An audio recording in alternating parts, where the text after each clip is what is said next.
kau memang seorang rasul, coba kau tunjukkan ajab Allah itu sama kami. Allah itu akan membiarkan hambanya kalau hambanya tidak melampaui batas. Ya Pak ya, kalau ada orang maksiat aja masih dibiarkan tuh. Tapi kalau udah sombong dengan kemaksiatannya, hati-hatilah itu. Maka saat itu apa kata Nabi Nuh? Nabi Nuh ini selalu curhat kepada Allah melalui doanya. Makanya ada Quran surah Nuh, di Quran surah Hud dibahas juga. Banyak surah-surah yang membahas tentang kisah Nabi Nuh. Kenapa? Curhatnya kepada Allah. Asal dia siap mendakwahi, apa yang dibilang umatnya itu dia ceritakan dalam doanya. Memang kita itu, orang yang hebat itu adalah orang yang bisa mengasah hubungannya dengan Allah.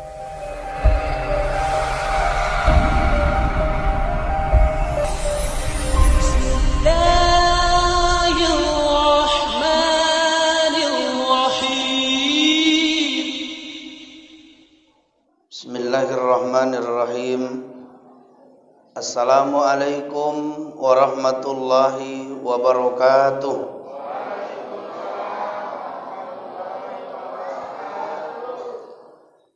Alhamdulillahi rabbil alamin. Assalatu wassalamu ala asyrafil anbiya'i wal mursalin Sayyidina wa maulana Muhammadin wa ala alihi wa ashabihi wa man da'a bi da'watihi wastanna bi sunnatihi fi yaumi liqa'i rabbih wa ba'du. Yang saya hormati para ustadz yang berhadir. Di sebelah kanan saya ada Ustadz Muhammad Hendro SPDI Ketua FKS MM. Yang saya hormati para pengurus BKM, yang saya hormati bapak-bapak, ibu-ibu semua yang hadir ini, mudah-mudahan menjadi calon-calon penghuni surga. Apa kabar Bapak Ibu, sehat? Alhamdulillah, bersyukur kita kepada Allah Subhanahu wa taala. Berselawat kita kepada Nabi kita Muhammad sallallahu alaihi wasallam. Allahumma salli ala Muhammad wa ala ali Muhammad. Mudah-mudahan kita yang berselawat kepada Nabi akan mendapatkan syafaatnya di yaumil mahsyar nanti. Amin ya rabbal alamin. Bapak Ibu sekalian yang dimuliakan Allah Subhanahu wa taala. Kalau berbicara tentang kisah-kisah dalam Al-Quran, maka kisah itu begitu panjang. Setiap kisah punya hikmah tersendiri. Yang lalu kita berbicara tentang kisah-kisah Bani Israel.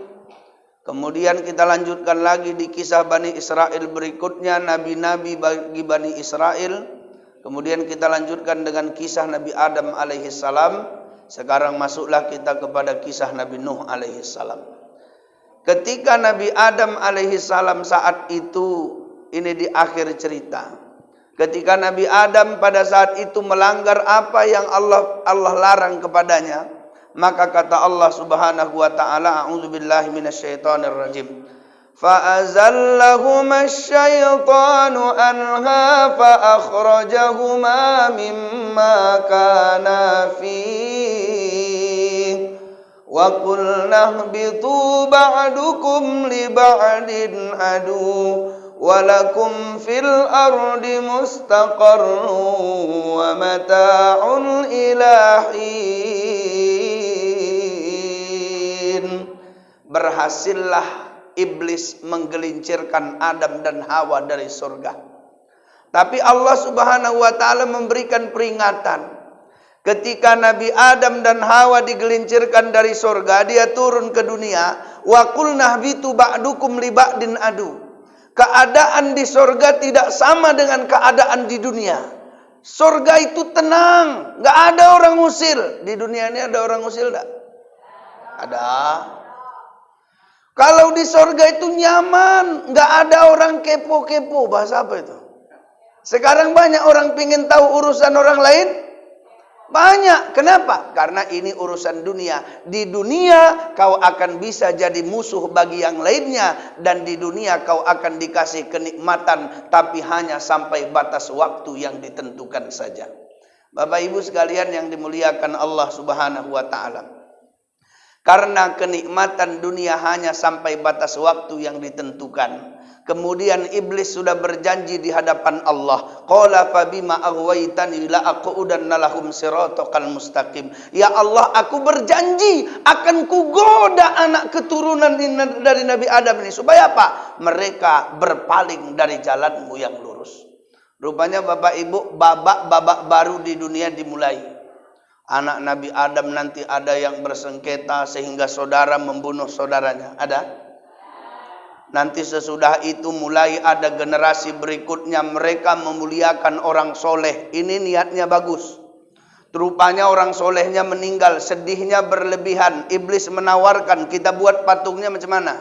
Dibuat patung. Sesudah dibuat patungnya, generasi berikutnya ketika melihat patung itu, alah inilah berarti orang soleh itu. Belum lagi. Generasi berikutnya, berarti kalau kita doa melalui patung, ini mantap ini. Generasi berikutnya, dia sembah patung-patung itu, sampai kemudian patung tersebar di mana-mana, dan saat itulah kemungkaran terjadi di mana-mana, kemusyrikan merajalela. Allah turunkan Rasul pertamanya, dialah Nabi Nuh alaihi salam. Jadi Nabi Adam, Nabi Idris, Rasul pertama yang Allah turunkan Nabi Nuh alaihi. Ketika Nabi Nuh ini diturunkan, apa kata Allah? Berapa lama dia bersama kaumnya? A'udzubillahi minasyaitonirrajim. وَلَقَدْ أَرْسَلْنَا نُوحًا إِلَى قَوْمِهِ فَلَبِثَ فِيهِمْ أَلْفَ سَنَةٍ إِلَّا 50 عَامًا فَأَخَذَهُمُ الطُّوفَانُ وَهُمْ ظَالِمُونَ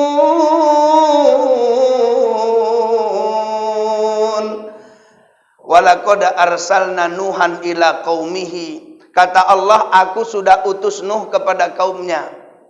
Falabitha fihim alfasanatin illa khamsina ama. Dia itu tinggal bersama kaumnya 1000 tahun kurang 50 tahun. Berapa tahun, Pak? 950. Akan tetapi kata Allah, kaumnya dilanda oleh banjir bandang yang sangat dahsyat karena kaumnya adalah orang yang zalim. Bapak Ibu sekalian yang dimuliakan Allah, setiap nabi dan rasul Allah uji dengan perilaku kaumnya. Kalau sekarang ceramah itu enak ya Ustaz. Kita ceramah kayak gini, aku baru duduk di sini udah ada air minum ini. Ya kan? Sempat aku ceramah 2 jam, kurasa panitianya langsung keluar beli bandrek. Makanya aku nggak pernah mau ceramah 2 jam. Jadi ceramah sekarang tuh enak. Nabi Nuh dakwah dia dari satu tempat ke tempat yang lain. Kenapa? Karena memang umat manusia kebanyakan musyrik dan yang ikut ajarannya hanya sedikit sekali. Bahkan istri dan anaknya pun enggan mengikuti ajarannya. Makanya kalau adalah cerita di dalam Al-Quran itu, salah satu nabi yang Allah puji setinggi-tingginya, tapi istrinya Allah rendahkan serendah-rendahnya, itulah Nabi Nuh alaihis. Saya tanya dulu, ujian yang berat itu datangnya dari luar atau dari dalam keluarga? Kalau dari luar mencaci awak enak ceritanya ini, tak apa-apa. Awak dakwah gini ada orang bilang, Ustaz Ramadan itu gak betul itu, cakapnya juga betul. Oh iya, gak ada masalah. Tapi kalau istri awak yang bilang sama orang, cakap Ramadan itu gak betul, itu masalah. Gak ada yang undang aku ceramah lagi. Nabi Nuh alaihi salam dihadapkan pada tantangan itu. Apa kata dia? Oh mungkin nanti berubah. Ya udah enggak apa-apa, didakwahinya lagi. Ajaknya orang beriman kepada Allah. Tinggalkanlah kemusyrikan itu. Kemudian diajaknya lagi istrinya beriman. Diajaknya anaknya. Ternyata pada saat itu ada satu anaknya dan istrinya yang tetap menolak ajarannya. Dan mereka semua di lingkungan itu tidak ada yang percaya kepada Nuh alaihi salam. Sehingga gitu didakwahi nggak percaya, didakwahi nggak percaya. Pemikiran Nabi Nuh, namanya dia Nabi Rasul. Apa kata dia? Mungkin dia nggak mau beriman, nggak apa-apa. Tapi anak cucunya kan mau beriman. Diajaknya lagi, nggak bisa juga. Rupanya generasi berikutnya, karena umur orang waktu itu panjang Pak. Ya, panjang 900-an tahun. Apa kata dia? Oh, kalau kayak gitu anaknya sudah remaja nih. Anaknya ku ajak. Gitu diajaknya anaknya. Apa kata anaknya itu? Jangan kau berdusta, kau pun sama kayak kami. Rupanya di masa Nabi Nuh alaihi salam, bapak mewasiatkan kepada anaknya supaya tidak ikut ajaran Nabi Nuh. Lahir cucu diwasiatkan lagi, kalian nanti paling kalian tolak adalah ajaran Nuh. Maka saat itu tak ada yang mau mengabdi kepada Allah kecuali beberapa orang saja di masa itu. Kita nih kalau berdakwah, Pak, inilah Ramin yang datang nih. Ceramah lagu. Kalau 2-3 orang ribut, nggak masalah. Ribut lah ribut, 2-3 orang. Tapi kalau semua ribut, enak nggak ceramah? Itu paling nyanyi-nyanyi aja lah kerjaku biar nggak ribut. Ya kan, Pak? Di masa Nabi Nuh, asal dia ngomong, semua orang ribut. Apa kata? Nuh, kau gini aja lah. Kau ni kan sama kayak kami. Kalau kau lapar, kau kan makan juga. Kalau kau ngantuk, kau kan tidur juga. Kau sama kayak kami. Sekarang kau bilang pula kau Nabi yang akan melancarkan ajaran syariat. Tidak usah kau bilang itu sama kami. Apa kata Nuh? Aku ini Rasulullah, menyuruh kalian untuk mengesahkan Allah. Apa kata umatnya waktu itu? Nuh, kalau kau memang seorang Rasul, coba kau tunjukkan ajab Allah itu sama kami.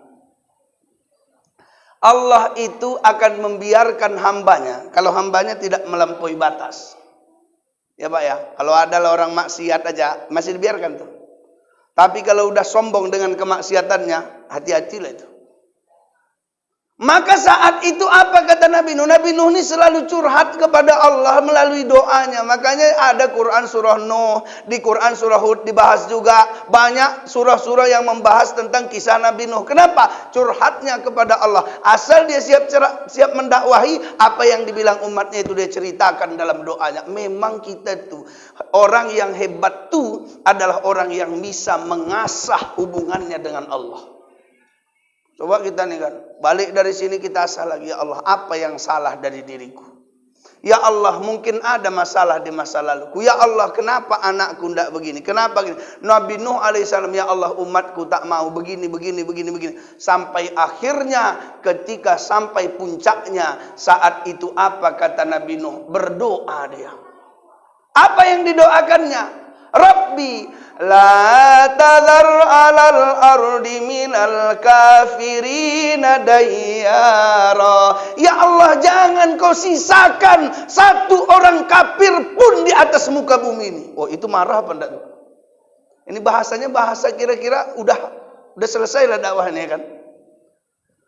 Jangan kau sisakan satu orang kafir pun ya Allah di atas muka bumi ini. Wah, kalau kayak gitu kata Allah, doamu sudah kukabulkan Nuh, sekarang kau siapkanlah perahu sesuai dengan petunjuk wahyuku kata Allah, kemudian nanti umatmu akan dilanda banjir semua. Rupanya Nabi Nuh bilang, kalian berimanlah kepada Allah. Kenapa? Nanti kalian kena ajabnya. Ajab Allah ini udah dekat. Apa kata mereka? Kalau dekat datangkan aja, enggak apa-apa. Dibuatlah kapal tadi, Pak. Gitu dibuatnya kapal itu tadi, orang bilang, makin lucu lagi anak nih. Banjir nggak pernah ada di daerah sini lewat. Habis itu buat kapal besarnya nggak tanggung. Apa kata mereka? Udah gila Nuh nih. Apa kata Nabi Nuh? Jangan kalian ejek kami. Nanti suatu hari kami yang mengejek kalian. Baru kalian tahu. Apalagi kata dia? Curhat lagi Nabi Nuh kepada Allah. Sampai dibilang Allah, jangan kau curhat lagi tentang umatmu. Karena keputusanku sudah ada. Buatlah kapal sesuai petunjuk wahyu. Akhirnya dibuat kapal itu dari Pak. Gitu kapal itu sudah mau siap. Nabi Nuh penuh harap. Supaya apa? Anaknya paling tidak bisa beriman kepada Allah. Tapi Allah bilang di dalam Al-Quran. Bahwa nanti yang diselamatkan Allah itu Nabi Nuh. Keluarganya. Orang-orang yang ikut bersamanya, kecuali orang yang sudah ada ketetapan takdir atas dirinya. Maka saat itu Nabi Nuh alaihi salam ketika melihat ke langit, ternyata hujan tidak berhenti-berhenti. Hujannya itu lain hujannya. Hujan azab itu beda. Dilihatnya hujan itu nggak berhenti. Yang lebih berbahaya dari bumi menyemburkan air ke atas. Oh, ini tidak ada lagi Pak. Dari atas tidak berhenti, dari bumi pun nyembur aja. Maka apa yang terjadi? Saat itu kapal yang besar itu Allah perintahkan diisi dengan hewan-hewan, diisi dengan manusia. Manusia tadi nggak banyak diisi pada saat itu ke dalam itu. Apa yang terjadi? Kapal ini bergerak. Ketika kapal itu bergerak, tandanya apa? Air sudah tinggi. Nabi Nuh mulai nyari-nyari ini, Pak. Anakku belum ada nih. Mana nih anakku? Sampai akhirnya ketika kapal itu bergerak, langsung diperintahkannya umatnya yang lain masuk. Apa kata dia? Wa qala rkabu fiha bismillahi majriha wa mursaha inna rabbi laghafurur rahim. Wa qala rkabu fiha, masuklah kalian ke dalamnya. Bismillahi majriha, sebutlah nama Allah ketika kapal ini berlayar. Wa mursaha, ketika kapal ini berlabuh. Inna rabbi laghafurur rahim, sesungguhnya Tuhanku maha pengampun lagi maha penyayang. Bapak Ibu sekalian yang dimuliakan Allah, kalaulah ada kejadian paling menakutkan, kejadian di masa Nabi Nuh alaihi salam, karena luar biasa ketika kapal itu bergerak seakan-akan tidak ada lagi tanda-tanda kehidupan di muka bumi. Semua berlarian ke atas gunung. Ketika mereka masuk ke dalam, ini sering kita. Sekarang doa apa itu? Bismillahirrahmanirrahim. Doa apa itu? Doa naik kendaraannya. Nah, itu doa naik kendaraan, jangan salah paham. Saya pernah nanya sama pengantin baru, kalian pas ceramah begini, saya juga tidak kenal. Apa doa kalian waktu pengantin baru? Ada yang bilang, Pak Ustadz doanya itu kami bismillah aja lah. Ada doanya itu. Ya nggak sempat lah yang panjang-panjang kali Ustadz. Oke. Ada yang berbahaya. Saya Ustadz bismillahirrahmanirrahim wa mursaha. Aku bilang itu doa naik kapal. Jangan salah paham Pak ya. Ketika itu kapal itu berjalan, air naik tinggi sekali. Saat itu rupanya anak Nabi Nuh lagi menggapai mendaki ke atas bukit. Nampak Nabi Nuh tadi, apa kata dia? Ya bunayyarkam ma'ana wa la takum ma'al kafirin. Wahai anakku kemari, nakku kemari. Jangan kau sama orang kafir, kemari nak. Semarah-marah ayah sama anaknya, pasti sayang dia. Ibu gitu, Bu. Anak ibu bandel sayang tetap kan? Sayang. Orang aku pun dulu dimaki-maki di kampung, sayang juga mamaku. Sampai mamaku bilang, ya Allah Ramadan, nakku janganlah kau nak buat mama sedih aja kau nak. Nanti mama doakan kau jadi ustadz. Masih kayak gitu doanya. Jadi aku jadi ustadz ini bukan cita-citaku, takdir dari doa mamaku. Makanya Bapak Ibu sekalian yang dimuliakan Allah Subhanahu wa taala, ketika anak itu tadi diminta, "Kesini nak, jangan kau ke sana sama orang kafir." Apa kata anaknya tadi? Qala sa'awi ila jabali ya'simuni minal ma'. Wahai ayah, biar aku lari ke atas gunung yang tinggi supaya aku terhindar dari air ya ayahku. Muak luar biasa. Gelombang airnya pun kata Allah itu lebih tinggi dari gunung itu. Gelombang airnya tinggi sekali sampai tidak ada satu orang kafir pun yang disisakan Allah pada saat itu kecuali orang yang tinggal di dalam kapal itu. Rupanya Pak kapal nih jalan sampai berhenti di satu gunung namanya Gunung Judi di daerah Jazirah Arab. Ketika itu air mulai surut karena Allah perintahkan air itu surut. Ketika itu kapal ini terdampar dan saat itu kata Allah carilah rahmat dan karunia Allah. Maka saat itu semua orang heran. Kenapa? Perjalanan maha dahsyat sudah dilaluinya karena tidak ada satu wilayah pun di dunia ini yang tidak terkena banjir kalau ada orang kafir di tempat itu. Macam mana itu? Keren enggak? Kalau banjir kita di sini kan banjir apanya ini? Apa namanya Kampung Lalang banjir 2 jam udah surut airnya Pak. Ini semua orang kafir binasa. Jadi pada saat itu ketika orang kafir binasa, Nabi Nuh alaihi salam ketika sudah selamat saat itu melalui perjalanan maha dahsyat ini, maka dia pada saat itu menyendiri dan di tempat itu dia melihat ke langit, dia tundukkan ke bumi. Dia lihat ke langit, dia tundukkan bumi sampai akhirnya dia angkat tangannya. Rupanya ada yang belum selesai di hatinya. Fanada Nuhur rabbahu faqala rabbi inna bni min ahli wa inna wa'dakal haqq wa anta ahkamul hakimin. Saat itu fanada Nuh rabbahu, ketika Nabi Nuh alaihi salam berdoa kepada Tuhannya. Apa yang dia sampaikan? Qala rabbi, wahai Tuhanku, inna bni min ahli, anakku itu kan keluargaku. Rupanya udah ada bahasa Pak, keluarga nanti selamat. Kecuali yang udah ada takdir, ya kan Pak?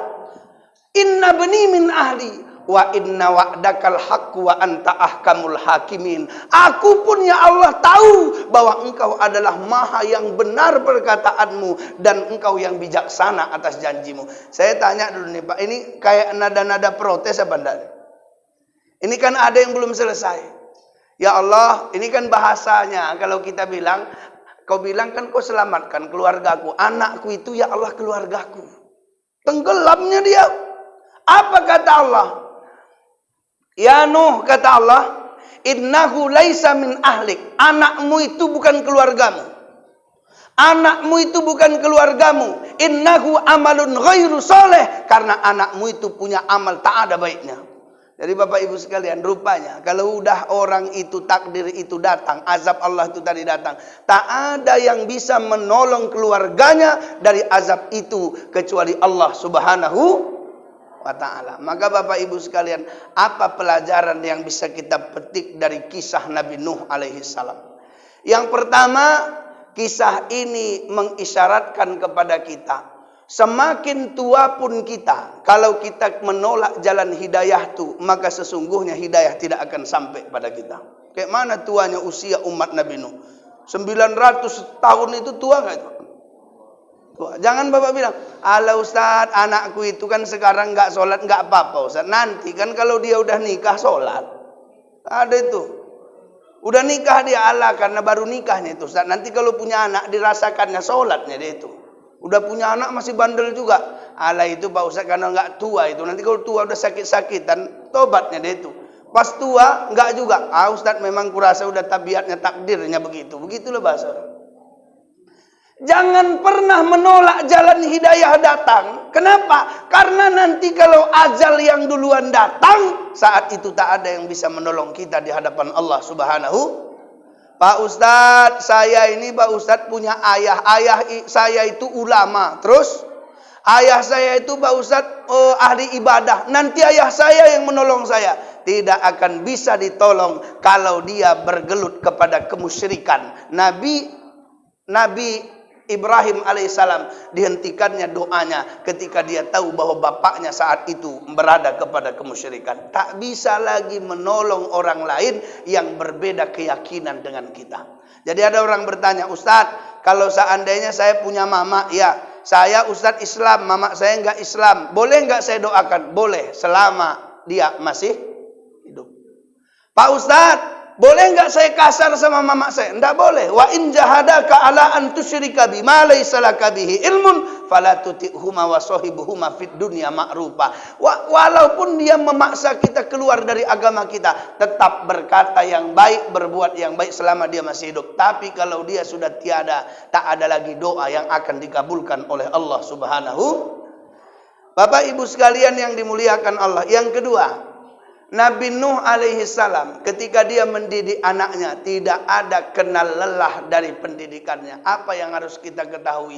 Jangan pernah memponis anak atas kesalahannya hari ini, bisa jadi suatu hari dia berubah. Betul apa enggak tuh Pak? Kalau mamaku memponis aku enggak berubah aku Pak. Jadi kalau seandainya orang bilang, kau ini bandel kali anak ya, 5 anak mama cuman kau yang paling bandel. Siapa tahu yang bandel itu dapat hidayah. bisa hafal Quran. Ada abang angkatku dulu kayak gitu, ada. Pernah dengar ceritanya? Abang angkatku yang nyanyi itu, yang nyanyi. Setiap manusia punya rasa cinta yang mesti dijaga kesuciannya. Tahu siapa? Ya, UJ. Itu abang angkatku itu. Tapi permasalahannya, waktu aku ngangkat dia nggak tahu. Nah, itu masalahnya. Jadi apa pelajarannya Pak Ustaz?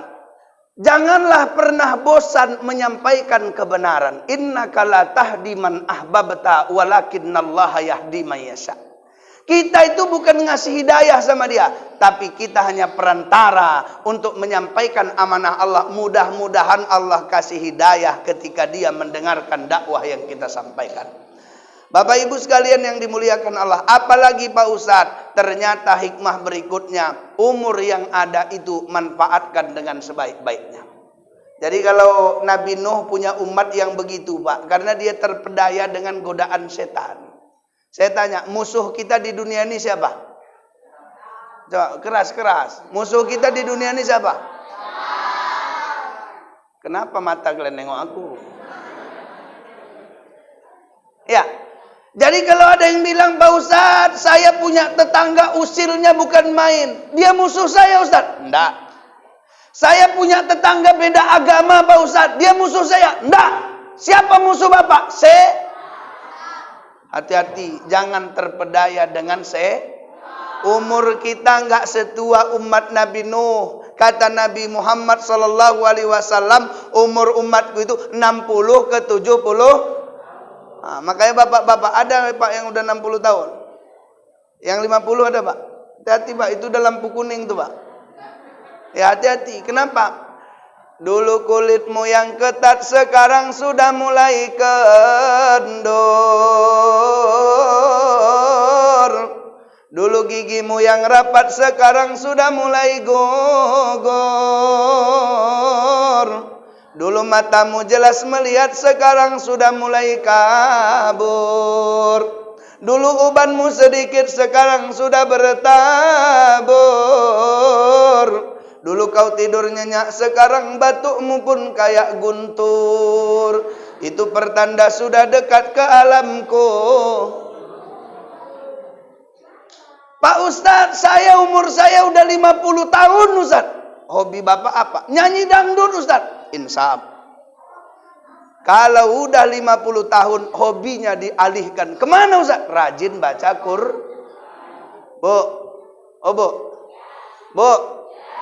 Mana lebih rajin Ibu baca Quran sama nonton TV? Mati kita kan Ustaz. Apalagi sekarang ada sinetron apa namanya itu, Suara Hati Istri. Palak kali aku itu. Sikit-sikit kita bermasalah laki-laki. Nanti pada saat udah nonton, suaminya nanti sama istrinya baik kali nih. Di film itu tengok banyak istri baik. Udah siap itu suaminya nanti udah sukses. Ketika suaminya sukses selingkuh, ada gitu kan? Udah selingkuh, istrinya nengok, istrinya nyanyi.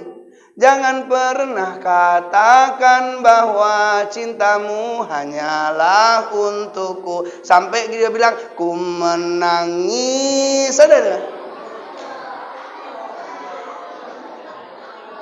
Ustadz kok hafal Ustadz? Aku pun kadang-kadang nonton kawan. Ada memang orang dipedaya oleh setan tuh supaya apa? Dia sibuk dengan urusan dunia sampai akhirnya dia lupa mempersiapkan kematiannya. Bahkan ketika penyakit datang kepadanya, setan membisikkan. Apa kata setan tuh? Udah, itu penyakit kau, nggak logika itu. Kau datang aja ke dukun, orang buat-buat itu. Ada nggak yang kayak gitu? Terakhir sakit pinggangnya nggak bisa sembuh pinggang tadi. Datang dia ke dukun. Dukun tuh ditanya, Mbah, itu siapa yang buat pinggangku ini sakit kali? Kemudian dukun tadi langsung baca mantranya dulu. Ibrahim kamarullah jika jat kalim tunggat berkat kama sim Allah berkat kama sim Muhammad kanam kantap kepada bumi 7 lapis bumi terbalik kanap kepada langit 7 lapis langit terbalik berkat doa isim terbalik ai tubuh aku tahu asal usul menjadi tubuh awak asal mutubuh kesalangka jadikan tubuh kedua langkah jadikan tawar ketiga langkah jadikan tawar sah tawar dirul kau seperti angin sejuk kau seperti timah berkat doa Tuhan Fatimah Allah. Apa lagu kan? Apa lu?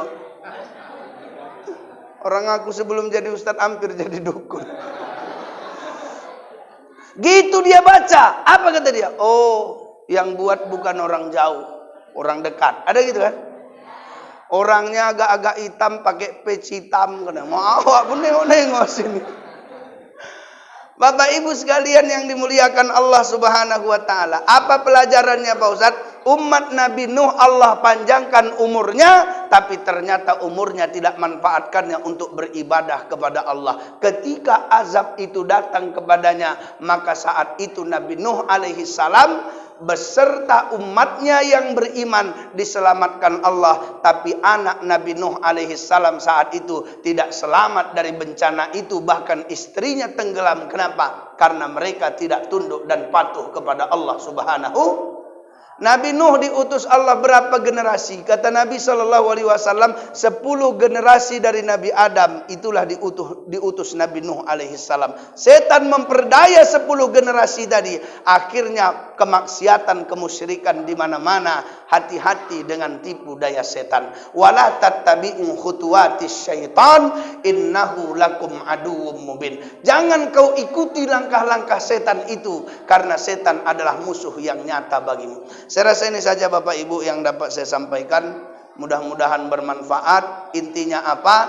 Belajarlah kita dari kisah-kisah dalam Al-Quran. Ada bapak yang kecewa mendidik anaknya. Belajar dari Nabi Nuh. Nabi Nuh tidak kecewa walaupun sampai azal menjemput anaknya.